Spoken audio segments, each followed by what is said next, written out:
بيلعب ماتش القمة، ولا أي قمة ولا أي ماتش.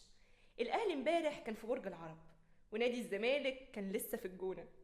ما جاش امبارح نادي الزمالك، ومحدش يقنعني إن الفانيلا البيضة دي هي اللي لعبت ماتشات اللي فاتت، إن اللعيبة اللي كانت موجودة امبارح في أرض الملعب دي كانت لعيبة الزمالك اللي فازت بالدوري.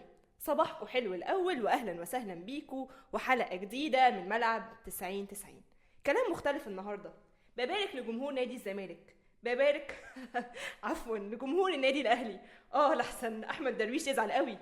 ببارك لجمهور النادي الأهلي لأدائه الراقي والمتميز. الحقيقة إن النادي الأهلي طول الوقت يثبت العكس دايما.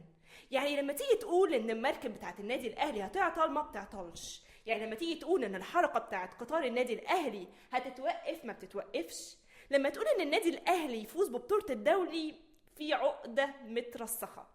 مش عقدة، احنا محتاجين حد بتاع علم نفس يقول لنا ايه سبب الكلكوعة اللي موجودة. لعيبة نادي الزمالك امبارح مرعوشة ووشها اصفر ومخضوضة. اقول لكم على حاجة، خلينا نبقى منطقيين او خلينا نبقى صراحة يعني اكتر. تشكيلة نادي الزمالك نزلت وتشكيلة الاهلي نزلت.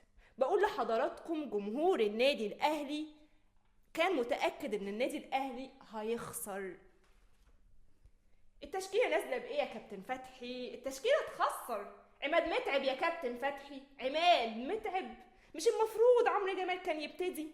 شريف حازم يا كابتن، مش المفروض مش عارف مين كان يعمل ايه؟ وأوضاع مختلفة جدا. تنزل أرض الملعب تتفرج على ماتش النادي الأهلي قدم واحدة من أمتع وأفضل وأقوى مباراة على مستوى الموسم. نادي الزمالك قدم واحدة من أسوأ وأوحش وأبوخ وأسخف مباراة طول الموسم.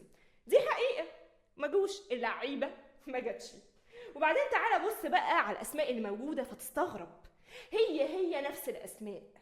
عجبني فريرة قوي، الراجل ده يا جماعة والله العظيم مدير فني محترم. بعد الماتش ما عادش يحفر. انتوا عارفين بقى المدربين عندنا في مصر لما بتخسر ماتش بيحفروا، بيقول لك اي حاجه، عبي اي حاجه في كيس كده وبيعها للجمهور وبيعها للاعلام.